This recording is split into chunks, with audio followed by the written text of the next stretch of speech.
Sometimes the most meaningful Shabbats are the quiet ones spent with just family.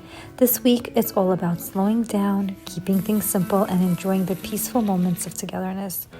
Join me as I prepare for this special day after a very busy week. Whether you're here for the recipes, the inspiration, or just a glimpse into our home, I'm so glad you're joining me.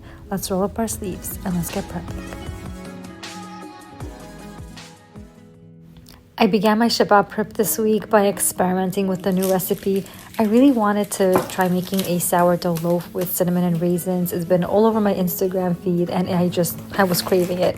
So I made it and it turned out absolutely amazing. I used my basic sourdough recipe and I just added in a teaspoon of cinnamon and 1 cup of raisins. And although I knew that nobody else in my house would probably eat this bread, but I didn't care because, sometimes it's nice to create something just for you.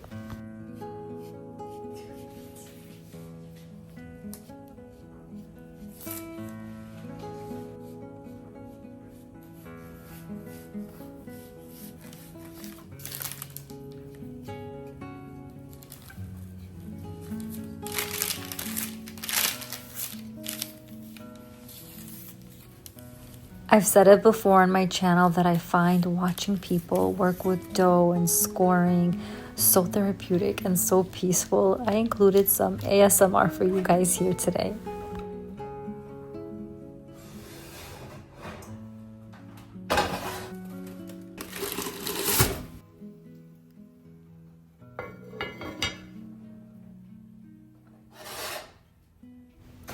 While the sourdough cooks, I start on our first Shabbat recipe with my little munchkin playing in the background. I'm sure you're going to hear him a lot in this video.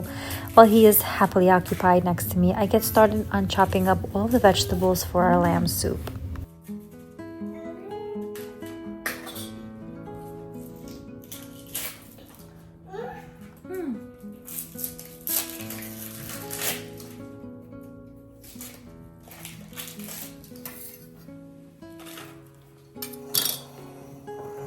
I have been loving this new peeler that you're seeing me use in this video. It works in both ways. My other peeler, even though it might work in both ways, it's just not as sharp, so it's quite dull and makes the job a lot harder to do. So I've been loving it. You see how it just glides so nicely? It's the little thing, guys, that I really appreciate. I'll link this one below if I find it again on Amazon. I'm thinking of getting another one just because we have lots of helpers in our house and we're always fighting over who's going to get this peeler.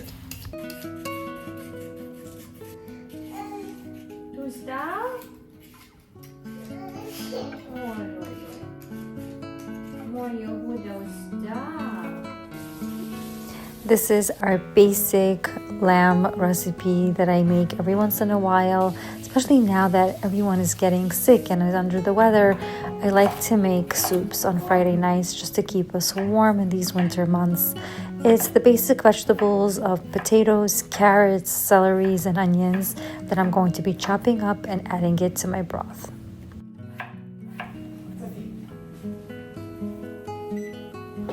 While I was chopping up the vegetables, I did have a 5-quart pot of water boiling with some lamb bones. As you see here, I then skim off any dirt that comes up because I love a crystal clear soup as much as I can get it. So I use this skimmer and I just take everything off. I then add in all of the vegetables that we chopped up and allow the soup to come to a boil.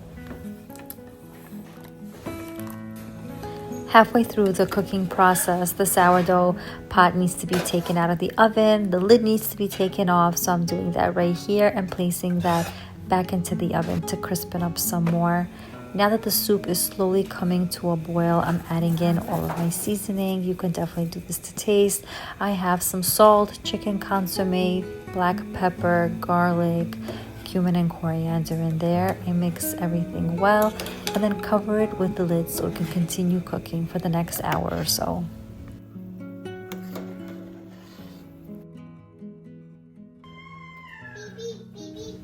As my kids slowly trickle in from school, I juggle homework and cooking like we all do as busy moms. Look at that gorgeous loaf. It's finally out of the oven and I'm just loving it. If there's only smell-o-vision, you would be able to enjoy this incredible aroma of this bread. Moving on to my next Shabbat meal, it's a chicken and rice one-pan meal. I really wanted to make basmati rice separately and then chicken separately, and I figured, why do that? Let me just create something that goes in one pan and be done with it. So I started by chopping up an onion, then into an oven-safe pan I added in 2 cups of washed and drained basmati rice, 1 cup of egg noodles, and the onions that I chopped up, as well as 3 chicken thighs that I've already separated and taken the skin off. Then right on top of the chicken, I added in a 1/3 cup of avocado oil. Separately, I had a Pyrex dish filled with 3 cups of boiling water where I added in all of my spices. I have 1 tablespoon of Jerusalem mixed grill spice, paprika, black pepper, garlic powder, a teaspoon of cumin, 2 to 3 teaspoons of salt, a squeeze of date syrup, and 3 to 4 tablespoons of tomato paste that I just mixed into the boiling water so everything can get nice and mixed in. And then I poured the entire sauce over the meat and the rice and the noodles and gave everything a good mix. I covered the chicken with foil and placed it in a preheated oven set at 425 degrees for about an hour. Before I start making any of my salads or dips or dressings, I love to peel a bunch of garlic, and first with the majority of it, I make garlic confit, which is incredible and delicious. But with the rest of it, I place them into a food processor with a little bit of oil and I process the entire thing. It's amazing to just have this on hand to add to any of my salad dressings or any of my salads. I just wrap it up in a plastic wrap and put in the fridge and use it whenever I need it. For the garlic confit, I add in some seasonings. I actually do have a full detailed video of all of our favorite dips that we enjoy in our home. I will definitely link them down below for you to have a peek at if you are interested in learning any of these recipes. The chicken and rice has been in the oven for about an hour now, and it's time to take it out, uncover it, and place it back into the oven for an additional 5 minutes uncovered under broil, just so that the chicken can look a little bit more gorgeous. I love these crispy bits that come out after it's broiled. It's our favorite part. The garlic confit is also ready, and we love to eat it straight out of the fridge on some toasty sourdough bread or challah on Shabbat. The cinnamon raisin sourdough loaf had a chance to cool off slightly, and I wanted you to experience slicing into it for the very first time with me.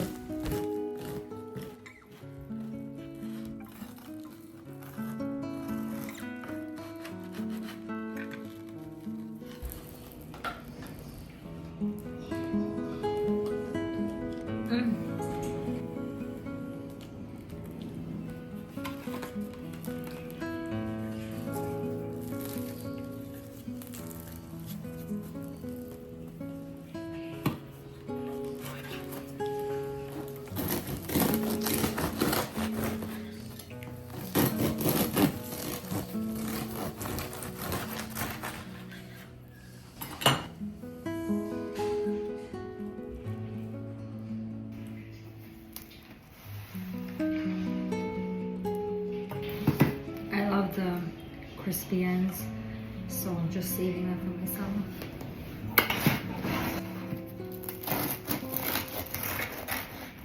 The rest of them I'm gonna freeze, and then whenever I want them, I'll just take them out one by one, toast it, and enjoy it with some yummy butter.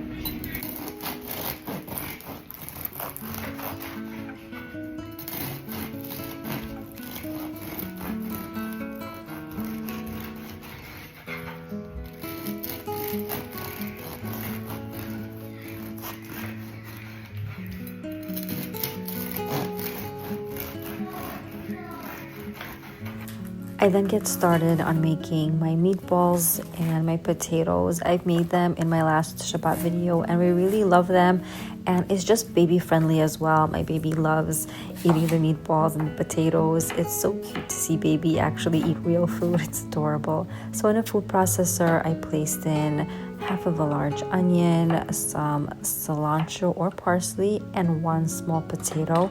I'm going to food process all of that and then add it to my meat mixture. It just ensures that your meat mixture will be nice and soft. And also I did add in a little bit of water. As you know, that's my little secret ingredient to add to my meatballs to make them nice and fluffy.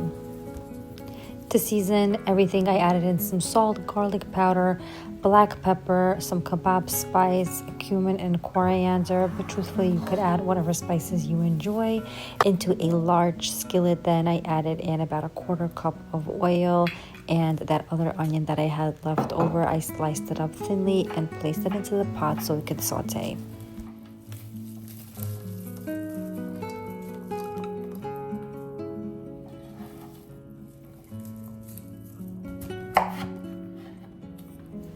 As I'm recording the voiceover for this video, the news has broke out that we may possibly have a hostage deal for the hostages that are in Gaza, and I feel like everyone is going to be sitting, having Shabbat, and holding their breaths until Sunday actually comes and we see these people that have become household names in our own families, in our own lives. And it's going to be actually a very difficult Shabbat because we're hoping for the best, but we just never know. I actually never speak about the hostages. This is my first time on the channel, but it just hits so close to home that the Beavis family is still there, and we don't even know if they're alive. But just sending a prayer that all will go well. After the potatoes and the meatballs are set into the pot, I make a separate sauce to go over the meatballs. It has oil and spices and garlic. I'm going to mix all of that and place it over the meatballs. All of the recipes that I'm showing you here today will be in the description box below. So if you're looking for anything, go and check that out for the detailed recipe. After I pour the sauce over, I rinse it out again with some more water so that nothing sticks to the bottom of the pan.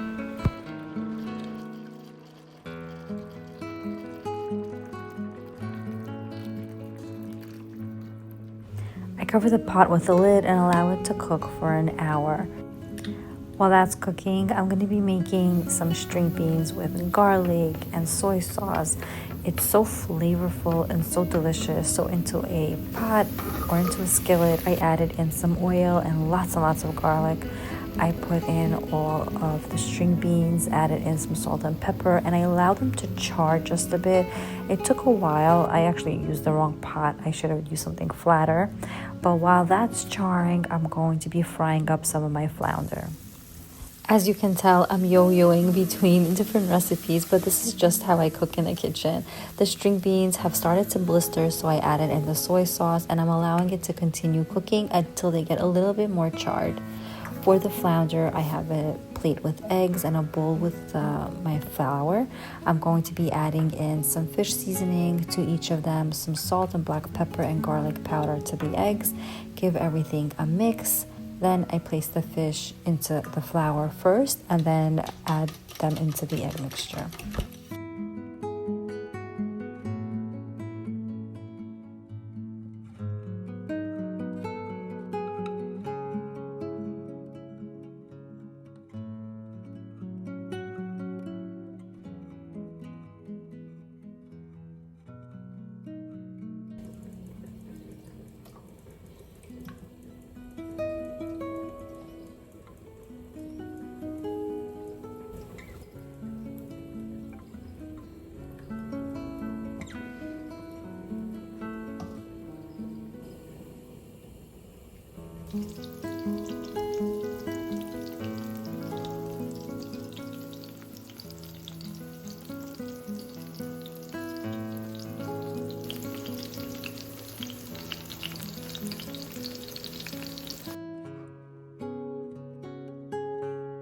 I fried my flounder in avocado oil until they're nice and golden, and then I placed them into a container so that I can easily heat them up on Friday after work. The meatballs are ready. It's been an hour. Now I take the entire pan and place them into the broiler for 5 to 7 minutes until they look nice and golden. When the meatballs and potatoes come out, I put a very good helping of cilantro or parsley over the top, and that is it for my prep on Thursday night. I pack all of it away into the refrigerator, and I continue on a Friday when I get back from work. I find that in the winter months, if I don't cook everything ahead of time on Thursday, I'm really stretched thin, and I'm running around like a chicken without a head on Friday trying to finish cooking everything. So I just find it a lot easier to actually fully cook everything on Thursday when I'm prepping, and then just heat it up on Friday the next day. With YouTube magic, it's the next day. This is Friday right after work. As soon as I get home, I pop my Dutch ovens into the oven to heat up, and I get started on making dips.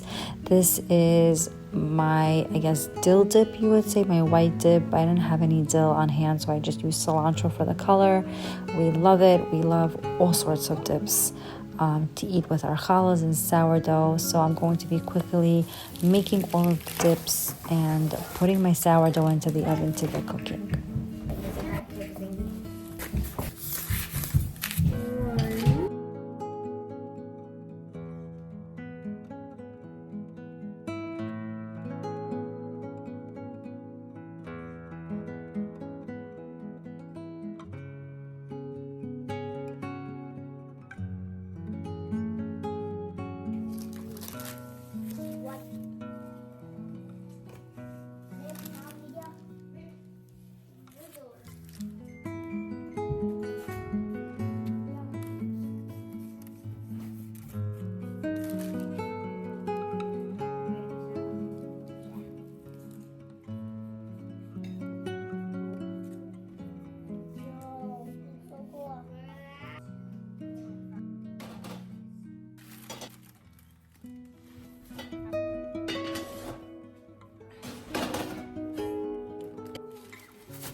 The sourdoughs are in the oven, and I'm moving on to the rest of the dips. Miriam over here really wanted to bake a cake, so I let her do the Duncan Hines box cake mix. I keep them on hand because they really do want to be helpful. I feel like all kids want to be helpful, but I didn't have time for her to be fiddling around with a whole big recipe. So this was easy enough for her to do. Pop it into the oven, and we were going to have yummy dessert for Shabbat, and she felt great that she was a part of it. I'm making the avocado mousse over here. This is Shai's all-time favorite dip. We cannot have Shabbat without it. So I'm adding in some avocados, mayo, oil, scallions, garlic, salt, black pepper, lemon juice. I'm gonna give that a whirl, and it is done. Again, if you want to check out all of my dips, I do have a separate video on that. It's full and has details, and you're gonna love it because it's just all in one video. Yes. And it's all of our favorites. What kind of gift? I don't know.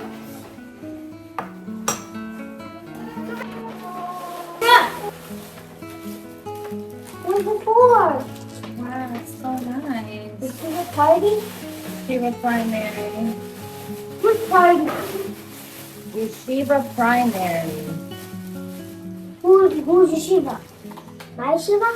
My yeshiva. So yeshiva that I went to school, and Abba went to school in, and they're saying thank you to us. Oh, that's so nice. Now we have yummy dessert for Shabbat.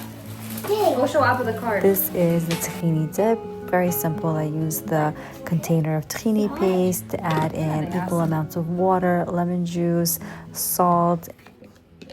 All the food prep is done and ready to go. Now we're just going to be putting the finishing touches right before we start Shabbat. Shai is usually the one who puts up the hot plate. He gets it all set up for me, and I then add in all of the food so they could stay nice and warm for Shabbat. If you want to know in detail what are all of the steps that we take to prepare for Shabbat, I'll have a video linked for you down below as well. Some of them may be very surprising.